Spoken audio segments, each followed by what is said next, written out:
কলেজের যারা পড়ুয়া তাদের কাছে ওরা কি শিক্ষা আমরা নিতে পারি? সোজা কথা, আমাদের প্রত্যেককে আল্লাহ নবী সাল্লাল্লাহু আলাইহি ওয়াসাল্লামের কথা মতো জীবনের প্রতিটি মুহূর্তকে কাজে লাগাতে হবে। আমাদের গঠন করার জন্য to construct ourselves, কারণ আল্লাহ নবী বলেছেন যে তোমার জীবনে যদি কোনো পছতাওয়া, যদি কোনো অনুতাপ হওয়ার কোনো অবকাশ থাকে, সেই অনুতাপ জীবনে হবে একমাত্র এই বস্তু নিয়ে যে আমার জীবনের পিছনে যে সময়টা আমি হারিয়েছি, বেকার কাটিয়েছি। তাই ছাত্রদের প্রথম শিক্ষা, আমার নিজেকে তৈরি করতে হবে এবং সেই তৈরি করা আমাদের যে মেধা আল্লাহ পাক দিয়েছেন সেই মেধাকে 100% কাজে লাগিয়ে, আমাদের সময়কে 100% কাজে লাগিয়ে আমরা আমাদের তৈরি করতে, তৈরি করে আমাদের শিক্ষা শেষ নয়। আমরা আমাদের তৈরি করে সমাজ আমাকে কি দিল, সমাজ থেকে আমি কে পেলাম, সেই কথা চাওয়ার জন্য আমরা শিক্ষা অর্জন করি নাই। আমাদের পরীক্ষা হবে আমরা সমাজকে কি দিতে পারি। এই জন্য আল্লাহ নবীর এই হাদিস, হুজুর সাল্লাল্লাহু আলাইহি ওয়াসাল্লামের এই মহাবাণীকে আজ সাথে করে এখান থেকে নিয়ে যাওয়ার জন্য আহ্বান জানাচ্ছি। তোমাদের উপরওয়ালা হাত নিচেওয়ালা হাত থেকে ভালো, অর্থাৎ তোমাদের হাত যেন কোনোদিন নিচেওয়ালা হয় না, তোমার কোনো ভিক্ষা প্রার্থী যেন না হোক, তোমার দেনেওয়ালা বলো, তোমার দাতা বলো, গ্রহিতা বলো, সমাজ তোমাকে কি দিল না দিল সেদিকে চাওয়ার প্রয়োজন নাই। সমাজকে আমি কি দিতে পারলাম না পারলাম সেটাই আমার চাওয়ার। আমরা যদি সত্যিকারের মুসলমান আর পৃথিবীতে হযরত মুহাম্মদ সাল্লাল্লাহু আলাইহি ওয়াসাল্লামের একটা সুন্নতকে, একটা আদর্শকে সবাই জেনে হোক না জেনে হোক আপন করে নিচ্ছে, এতে তাই তো। কারণ আল্লাহ নবী সাল্লাল্লাহু আলাইহি ওয়াসাল্লাম নতুন কিছু নিয়ে আসেন নাই, তিনি দাওয়া করেছেন মা কুনতু বিদআন মিনার রাসূল, আমাকে নতুন কোনো নবী বানানোর ভয় নাই, আমি যা নিয়ে এসেছি সব আমার পূর্বজ যে নবীগণ ছিলেন, পূর্বজ অবতারগণ ছিলেন, তারা যা নিয়ে এসেছেন তাই নিয়ে আমিও এসেছি। তাই তিনি আহ্বান করেছিলেন তাআলাউ ইলা কালিমাতিন সাওয়াইন বাইনানা ওয়া বাইনাকুম, আমি এমন একটা বস্তু নিয়েছি যার বেদেও আছে, যা ইঞ্জিলে আছে, যা তওরাতে আছে, যা জবুরে আছে এবং সবার পরে কোরআনেও যা আছে। নতুন কোনো বস্তু আমি নিয়ে আসি নাই, কি নিয়ে এসেছি? ইনসানিয়ত নিয়ে এসেছি।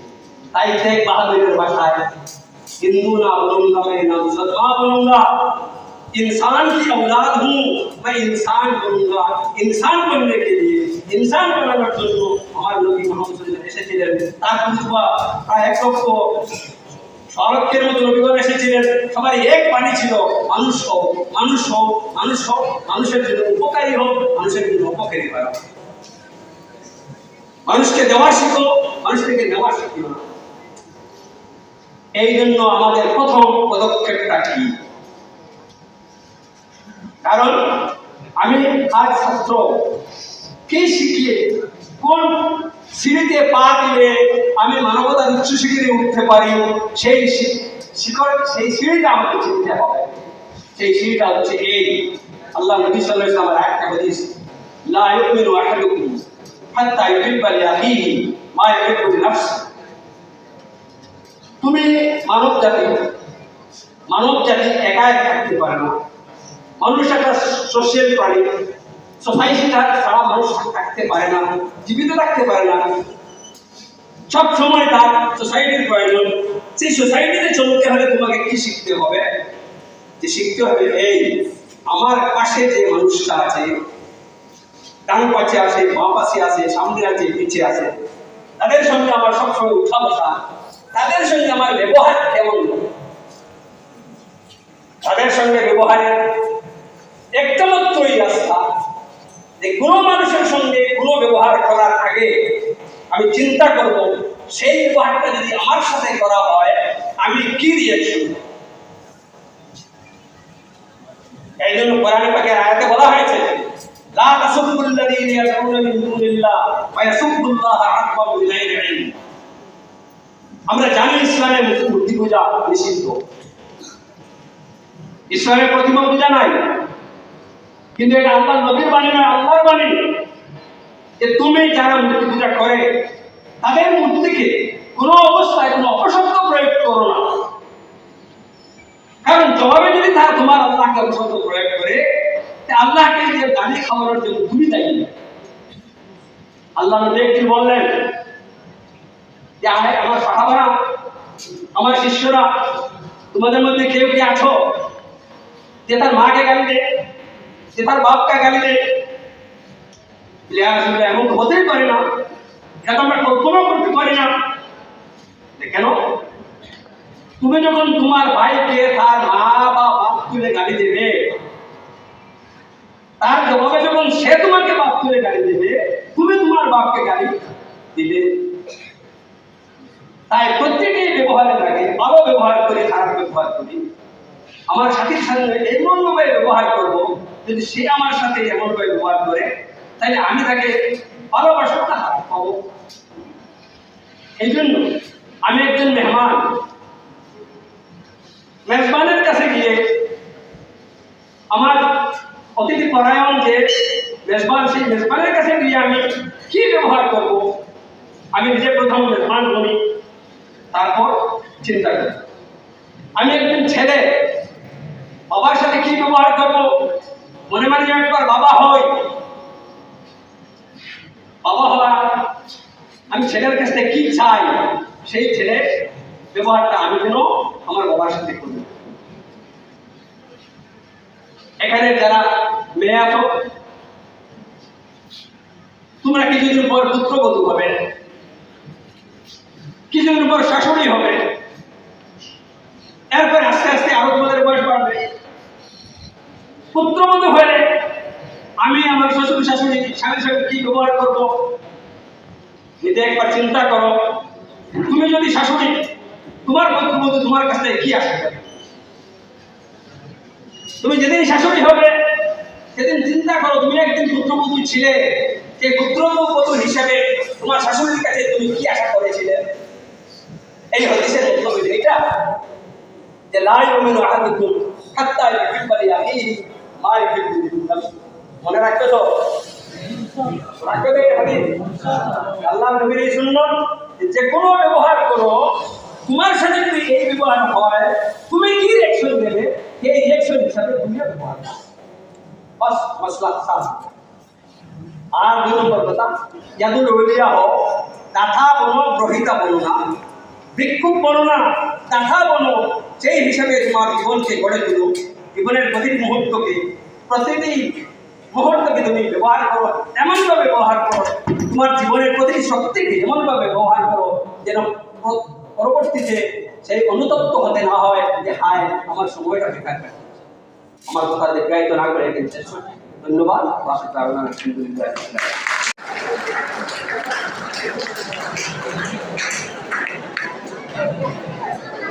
মিলাদ কমিটির প্রফেসর ইনচার্জ মঞ্জুর হোসেন মহাশয়কে মিলাদ কমিটির পক্ষ থেকে পুরস্কৃত করা হলো। অনুষ্ঠানটি উঠিয়ে দিলেন রতিবুল ভাই।